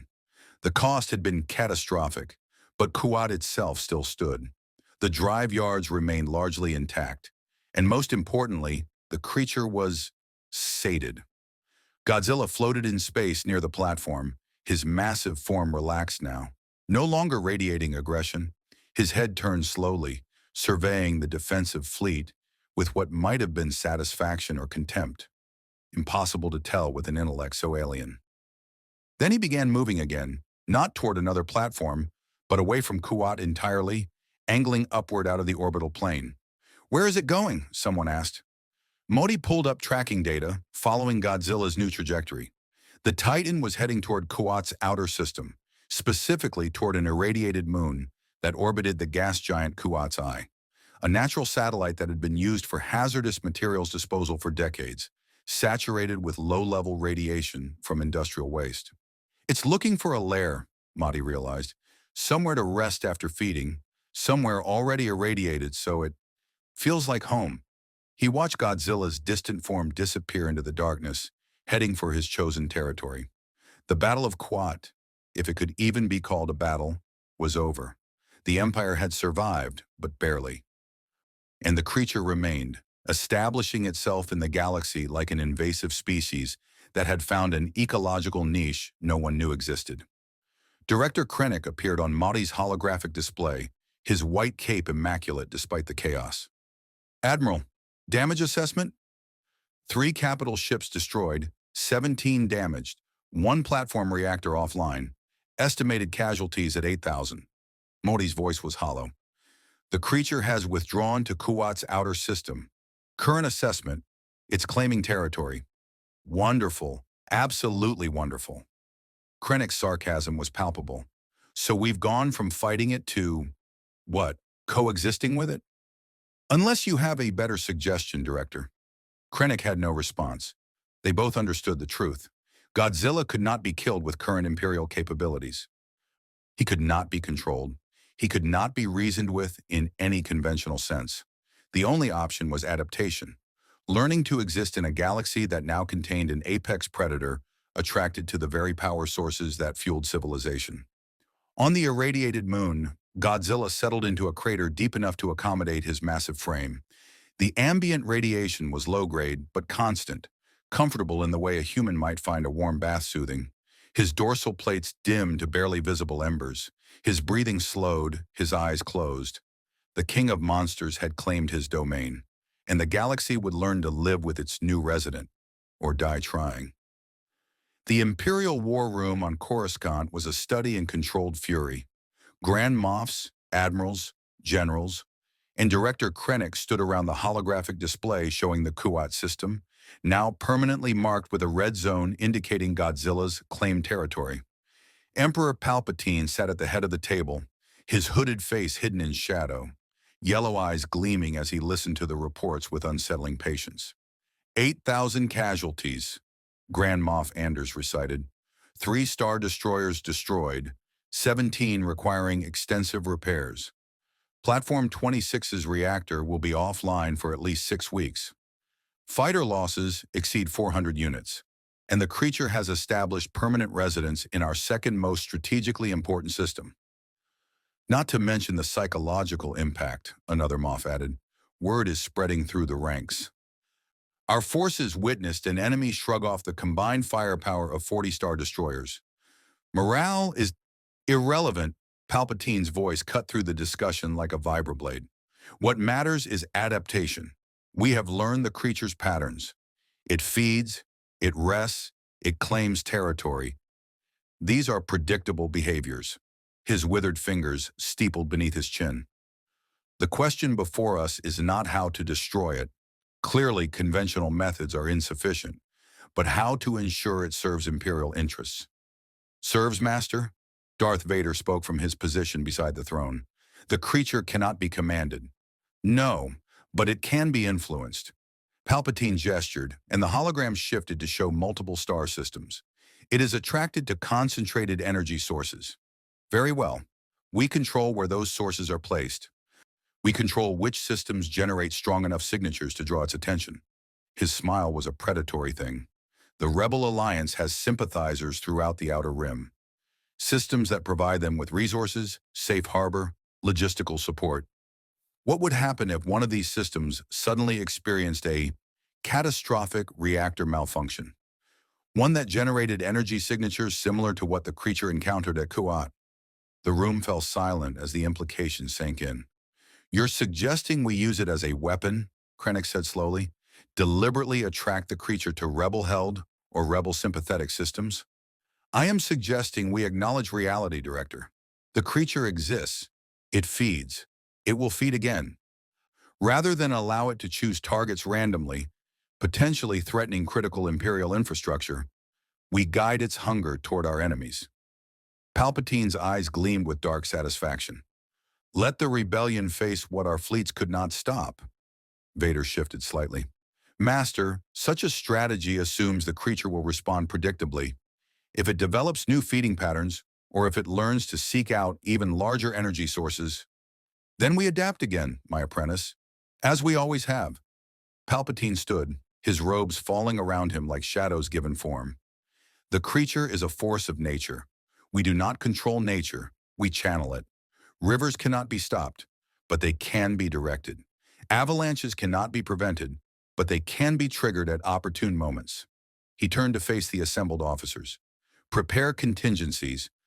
Identify rebel sympathetic systems with suitable reactor complexes, and monitor the creature's behavior patterns. When it grows hungry again, and it will, we shall ensure its appetite leads it exactly where we wish. On Yavin 4, the Rebel Alliance grappled with their own impossible problem. Princess Leia stood before the Command Council, presenting intelligence reports that painted a grim picture. The Empire survived, but barely, she explained, highlighting the casualty figures. 3-star destroyers destroyed in minutes. The creature established territory in Kuat's outer system and appears to be resting. Our analysts believe it will feed again within weeks, possibly days. Where will it strike next? Mon Mothma asked. Unknown. But we need to consider the possibility that the Empire will try to weaponize this situation. Leia pulled up a star chart showing rebel operations. If they can somehow lure the creature toward Alliance-held systems or sympathetic worlds, that's paranoid speculation, one commander interrupted. Even the Empire wouldn't be that reckless. They can't control that thing any more than we can. They don't need to control it, General Dodonna countered grimly. They just need to make our systems more attractive targets than theirs. A few strategically placed reactor malfunctions, some amplified energy signatures, And suddenly that creature has reason to visit Chandrila or Corellia instead of Coruscant. The room erupted in argument, some insisting the Empire wouldn't dare such a strategy, others convinced it was exactly what Palpatine would do. Leia let them debate for several minutes before calling for order. Whether the Empire tries this or not, we need contingencies. General Ryakan, I want evacuation protocols for every system with significant civilian populations. Commander Nara, work with our intelligence network to monitor Imperial reactor activity. Any unusual spikes or deliberate malfunctions could signal they're setting a trap. And someone needs to figure out if there's any way to predict where that creature will go next. How do you predict a force of nature? Someone asked quietly. Leia had no answer. None of them did. For all their tactical brilliance, all their heroic victories, the rebellion was as helpless as the Empire when faced with Godzilla. Perhaps more so, they lacked the firepower to even slow him down, lacked the resources to evacuate entire systems, lacked the infrastructure to rebuild after he passed through. We do what we always do, Mon Mothma said finally, her voice steady despite the fear in her eyes. We adapt, we survive, and we trust in the Force that somehow this will work toward a greater balance. On the irradiated moon orbiting Quat's Eye, Godzilla stirred from his rest. 48 hours had passed since the battle. His body had processed the immense energy intake from Platform 26's reactor, converting hypermatter radiation into biological fuel that sustained his impossible physiology. But already he could feel hunger returning, not urgent yet, but present. A reminder that in this energy-rich galaxy, his metabolism had accelerated. He would need to feed more frequently here. Godzilla rose from his crater, shaking loose debris from his hide. His dorsal plates glowed softly as he oriented himself to the galaxy's energy landscape. There, multiple signatures scattered across the darkness. Some larger than others, but all calling to him with varying intensity. The closest was Kuat itself, but he had already fed there. Instinct told him not to overhunt one territory. Better to range widely, establish multiple feeding grounds, ensure no single source was depleted. His head turned toward a distant star system. Corellia. The shipyards there generated similar energy signatures to Kuat, not quite as concentrated, but substantial. And beyond that, even further out, something else called to him. A massive power source unlike anything he'd encountered in this galaxy. Not a reactor, not exactly.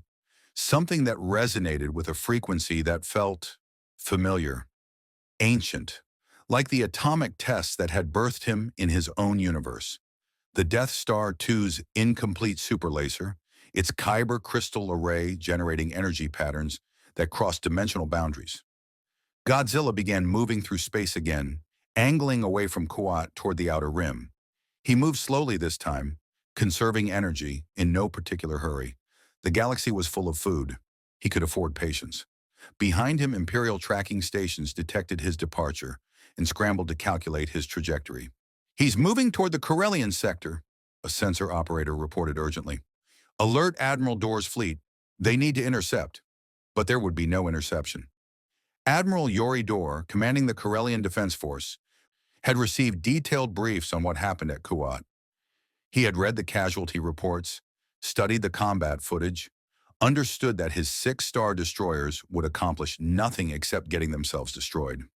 Let it pass, Dorr ordered quietly. All ships maintain position, but do not engage unless it directly attacks.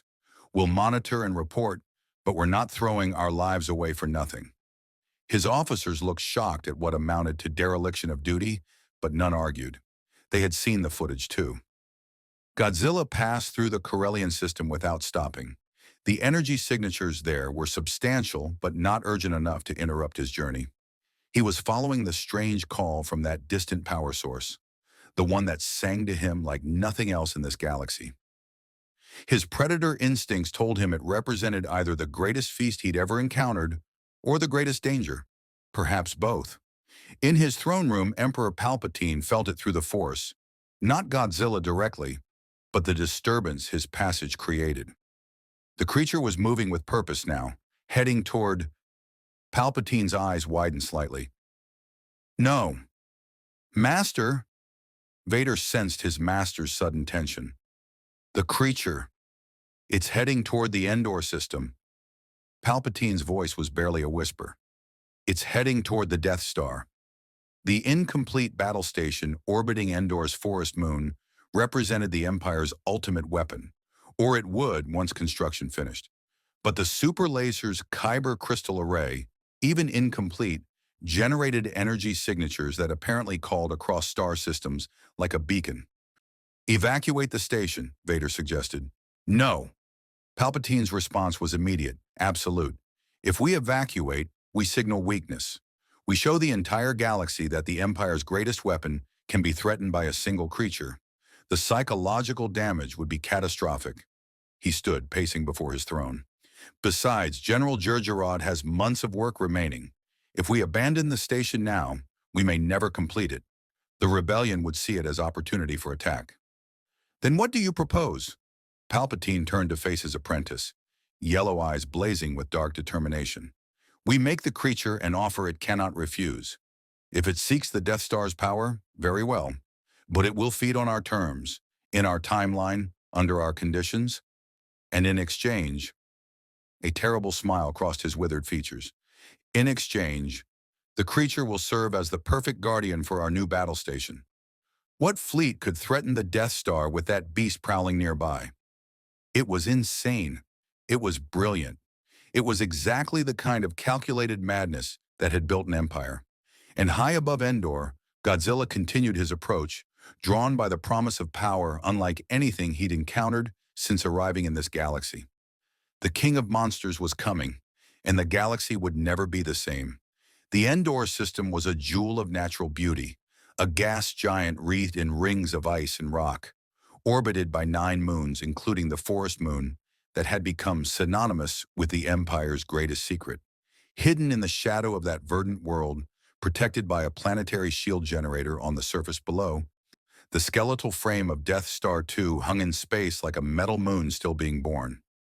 Construction crews worked around the clock, welding durasteel beams, installing weapon systems, and most critically, assembling the super laser's Kyber crystal focusing array, the heart of a weapon designed to destroy worlds.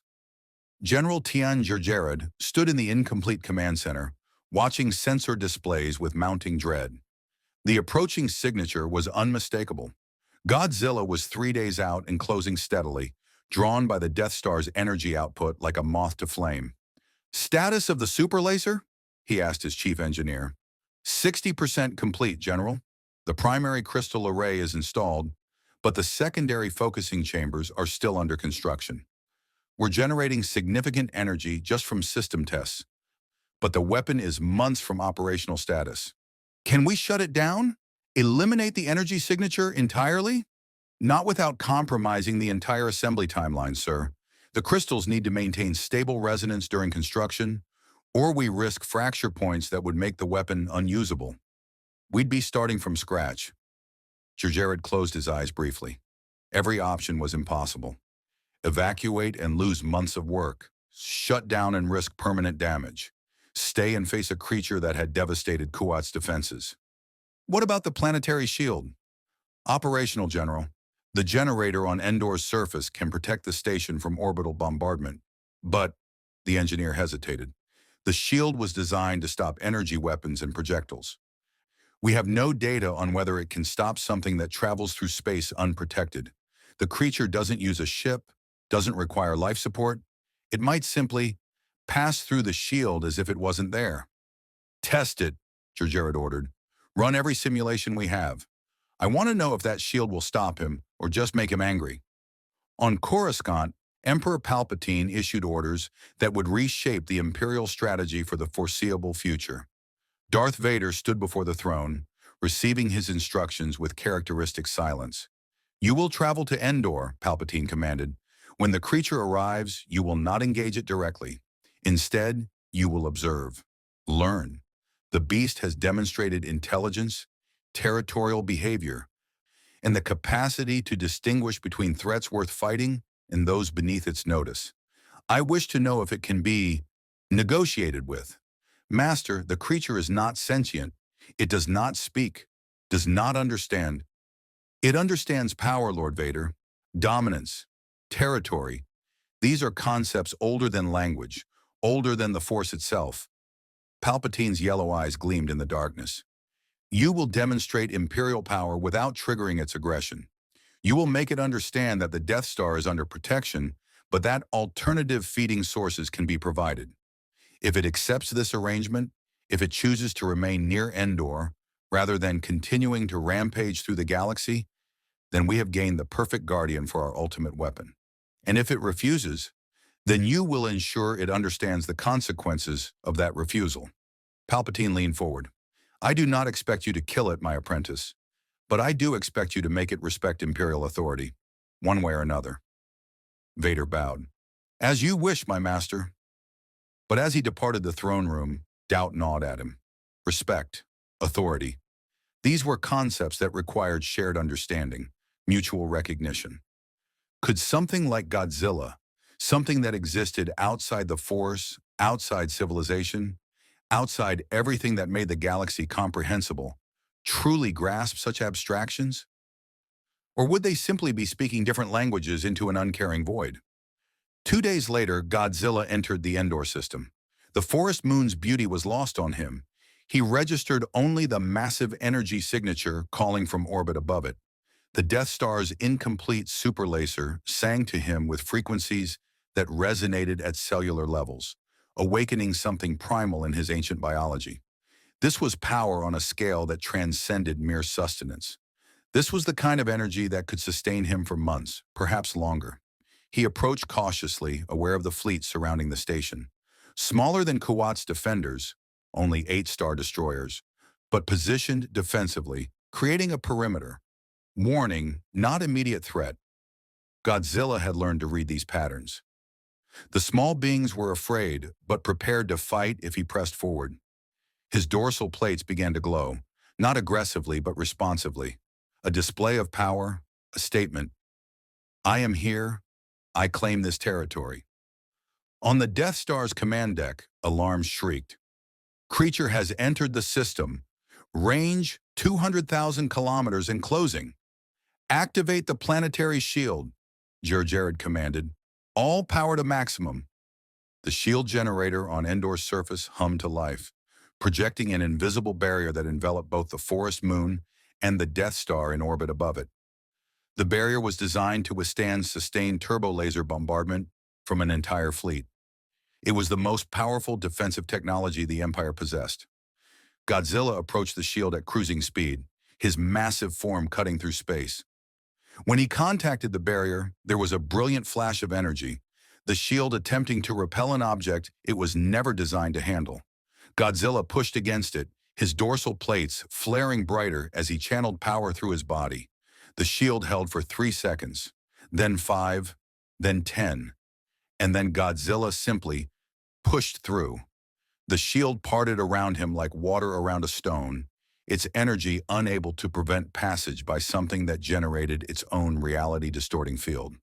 The protective barrier flickered, destabilized by the creature's passage, and for several critical seconds, the Death Star was completely vulnerable.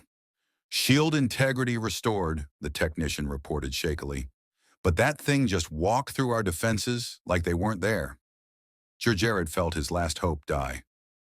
All personnel to evacuation stations. Prepare to abandon. Belay that order. Darth Vader's voice cut through the panic as he strode onto the command deck, cape billowing. No one evacuates. The creature is here to feed, not to destroy. We will give it what it wants. Lord Vader, the superlaser, will provide exactly enough energy to satisfy its hunger without compromising the station's structural integrity. Vader moved to the viewport, watching Godzilla's approach with his hands clasped behind his back. Open a channel to all Imperial vessels. They are not to fire unless I give explicit command. This confrontation will be handled delicately. Outside, Godzilla circled the Death Star slowly, studying the incomplete structure with predatory assessment. His eyes tracked the energy flowing through the massive framework, identifying the superlaser's core as the source of the call that had drawn him across star systems. He could sense the power contained within those crystal arrays. Power that sang with frequencies similar to the atomic forces that had created him so long ago. But he also sensed something else. A presence, not the force, he remained blind to that, but something that commanded attention nonetheless. A single small being, standing in one of the observation decks, radiating an aura of dominance that transcended physical size. Vader stood before the viewport, fully visible to Godzilla, and extended one hand. He could not touch the creature through the Force, but he could demonstrate power in other ways. Around the Death Star, debris from construction, massive Durasteel beams, armor plating, discarded scaffolding, suddenly lifted into space, held by Vader's telekinetic grip. Hundreds of tons of metal arranged themselves in a defensive formation, a barrier of projectiles that could be launched at incredible speeds. A threat display, not to attack, but to demonstrate capability. Godzilla's head tilted slightly, observing this demonstration. His dorsal plates pulsed with light, not building to attack, but responding, acknowledging. Here was something that understood the language of power, of territory, of dominance displays between apex predators. Vader held the debris suspended for several seconds, then released it. The metal fell slowly in the weak gravity, drifting away from the station. His point made, I can defend this territory if necessary, but I do not seek conflict. The Titan continued his slow circle, considering. The energy source was powerful, yes. Worth fighting for, perhaps. But the small being with the strange powers had demonstrated that feeding here would come at a cost. Not an impossible cost, but a cost nonetheless. And then Vader did something unexpected. He reached out to the Death Star's controls and, with General Jared watching in disbelief, ordered a controlled energy discharge from the super laser's auxiliary systems. Are you mad? Jared hissed. If we discharge the crystals prematurely, we discharge 0.1% of their capacity, a gift, an offering. Vader's voice was calm, certain. Watch. The Death Star's partially completed super laser flickered to life. Not the full weapon, not the world-destroying beam it would one day become, but a fraction of its potential. A controlled burst of kyber-focused energy vented into space, away from any ships or structures. Pure power, deliberately released, wasted by Imperial standards. But to Godzilla, it was an offering. The Titan's eyes followed the energy discharge, watched it dissipate into the void. Then his gaze returned to Vader in the observation deck. The message was clear. This power is mine to give or withhold. You may feed, but on my terms. This territory is claimed, but there is enough for both of us. For a long moment, nothing happened. Two apex predators regarded each other across the void. One biological, one technological, both representing the pinnacle of their respective evolutionary paths. Then Godzilla moved, not toward the Death Star, but away from it. He descended toward Endor's forest moon, the verdant world below that radiated its own natural energy. The moon's ecosystem was rich, vibrant, full of life in the radiation that life generated. Not the concentrated feast of the Death Star, but sustenance nonetheless. And nearby enough to the station that he could claim the entire system as his territory without needing to fight for every meal.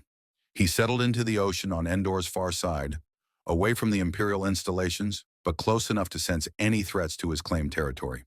The water was clean, cool, free of the industrial contamination he'd found on other worlds. His dorsal plates dimmed to a barely visible glow as he began to feed on the moon's natural radiation and the ambient energy from the Death Star's distant systems. An equilibrium, not alliance, not servitude, but coexistence. The creature would remain near Endor, drawn by the Death Star's energy, but satisfied with the moon's natural resources. And in doing so, he would serve as the most effective defense the station could possibly have. A guardian who required no loyalty, no payment, only the promise of power nearby. On the command deck, General Jared stared at the sensor display showing Godzilla settling into Endor's ocean. That actually worked. Power recognizes power, Vader said simply. The creature understands territory, dominance, resource availability. We have demonstrated that this territory is defended, but that resources will be shared. It has accepted those terms. He turned from the viewport. Resume construction, but be cautious. The beast will respond to any perceived threat to its feeding grounds, and that now includes this station. So we've gone from building a weapon to babysitting a monster? We have gained a guardian general. One that cannot be bribed, cannot be turned, cannot be reasoned with through conventional means. The rebellion could bring their entire fleet to Endor, and that creature would destroy them for threatening its territory. Vader's breathing apparatus cycled thoughtfully. The Emperor's vision was correct. We need not control the beast. We need only ensure its interests align with ours. Across the galaxy, reports spread of the impossible detente at Endor. The Emperor's gambit had succeeded beyond even his expectations. The Death Star 2 now had a protector that made conventional military assault virtually impossible.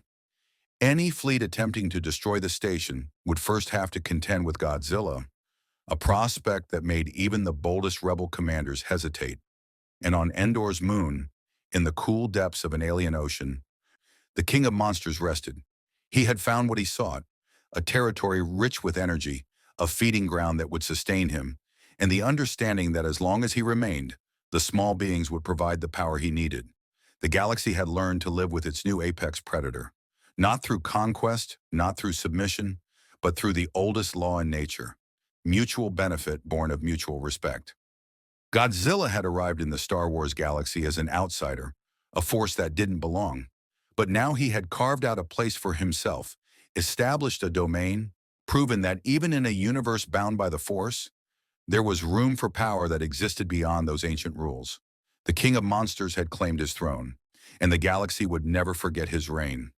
6 months after Godzilla's arrival, the galaxy had fundamentally changed in ways both subtle and profound. The Empire adapted with characteristic efficiency, incorporating the creature's existence into their strategic calculations. Kuat drive yards resumed full production, though Platform 26 bore permanent scars, and workers spoke in hushed tones about the day the King of Monsters fed. The Death Star 2's construction continued on schedule, protected by the most unconventional guardian imaginable. A titan who cared nothing for politics or ideology, only for the energy that sustained him. Rebel scouts who ventured too close to Endor returned with terrified reports of something massive moving beneath the forest moon's oceans, something that made their instruments scream warnings about radiation levels incompatible with life. The rebellion faced impossible choices. Their greatest potential target, the Empire's ultimate weapon, was now defended by something their entire fleet couldn't destroy. Mon Mothma and Princess Leia spent countless hours debating whether any future assault on the Death Star was even feasible.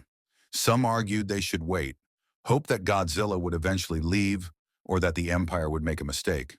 Others insisted that inaction meant accepting inevitable defeat. The arguments continued without resolution, a philosophical wound that the Alliance couldn't heal. Emperor Palpatine watched it all from his throne room with dark satisfaction. He had not controlled Godzilla. That remained impossible, but he had achieved something perhaps more valuable. He had made the creature a part of the galaxy's new order. The Empire's enemies now had to account for a variable that existed outside all conventional warfare, all strategic planning, all hope of overwhelming force. It was chaos, yes, but chaos that served his purposes. Darth Vader made periodic visits to Endor, standing in observation decks to watch Godzilla patrol the system's outer reaches. The creature never acknowledged him directly, but there was an understanding between them. Two beings of immense power, each representing different forms of dominance, maintaining a careful distance that preserved mutual respect. Vader found it oddly peaceful. In Godzilla's presence, the constant struggle between light and dark, the eternal conflict of the Force, seemed insignificant. Here was something that simply existed, beyond philosophy, beyond morality, beyond everything that had defined Vader's tormented life. On Endor's forest moon, the Ewoks developed legends about the great beast in the waters, a god spirit that had come from the stars, neither good nor evil, but simply vast beyond comprehension. They left offerings of food at the shore, though Godzilla never touched them. They sang songs about the day the ocean caught fire with blue light, when the king of the deep claimed their world as his domain. And in those waters, Godzilla thrived. The forest moon's ecosystem provided steady sustenance, while the Death Star's energy signature promised greater feasts to come. He had adapted to this galaxy more successfully than anyone imagined possible, finding not just survival, but a kind of territorial satisfaction. Sometimes he would surface, his massive head breaking the waves, and look up at the stars. He could sense other energy sources scattered across the darkness, potential feeding grounds, other territories to claim. But for now, this was enough. The galaxy had learned a fundamental truth. There were forces in the universe that transcended the force itself. Powers that existed outside the eternal conflict between light and dark, Jedi and Sith, Empire and Rebellion. Godzilla was a living reminder that for all their technology, all their mystical abilities, all their grand philosophies about destiny and balance, the beings of this galaxy were not the apex of existence. They shared their reality with something older, something that answered to laws they barely comprehended. And that changed everything. The King of Monsters had entered the Star Wars galaxy as an accident, a dimensional traveler drawn by energy signatures across impossible distances. He would remain as a permanent fixture, a new constant in equations that could no longer be solved by conventional means. Empires would rise and fall, heroes would emerge and die, the eternal struggle would continue. But somewhere in the Endor system, in the cool depths of an alien ocean, something ancient and unstoppable had found a home. And the galaxy, all its peoples, all its factions, all its conflicts, would have to learn to exist in the shadow of true primordial power. The Force would guide some, destiny would call others, but Godzilla simply was. And in the end, perhaps that was the most terrifying revelation of all, that existence itself required no justification, no philosophy, no higher purpose, only the will to endure, to feed, to claim territory and defend it against all challengers. The galaxy far, far away would never be the same. The King of Monsters had arrived, and he was here to stay.